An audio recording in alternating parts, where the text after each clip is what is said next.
ചില നേട്ടങ്ങളിലേക്ക് എത്തിച്ചേരുവാൻ ഒന്നിലധികം ശ്രമങ്ങൾ വേണ്ടിവന്നേക്കാം. പരാജയങ്ങളിൽ പതറാതെ അവയിൽ നിന്ന് പാഠങ്ങൾ ഉൾക്കൊള്ളുവാൻ ശ്രമിക്കുക. ലോകം കണ്ട ഏറ്റവും മികച്ച ശാസ്ത്രജ്ഞരിൽ ഒരാളാണ് തോമസ് ആൽവ എഡിസൺ.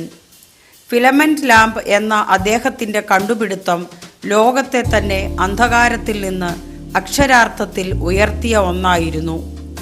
ആയിരക്കണക്കിന് വസ്തുക്കൾ ഫിലമെന്റ് നിർമ്മിക്കുന്നതിനായി അദ്ദേഹം പരീക്ഷിച്ചു നോക്കി.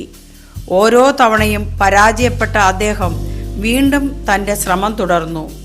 അദ്ദേഹത്തിൻ്റെ പരാജയത്തിൻ്റെ കണക്ക് 1000 തവണയാണ്.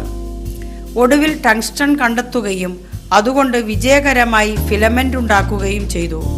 ലോകം പറഞ്ഞു, 1000 വട്ടം പരാജയപ്പെട്ട എഡിസൺ ഒടുവിൽ ടങ്സ്റ്റണിലൂടെ വിജയം കണ്ടെത്തി എന്ന്. എന്നാൽ എഡിസൺ അതിനെ നോക്കിക്കണ്ടത് മറ്റൊരു രീതിയിലായിരുന്നു.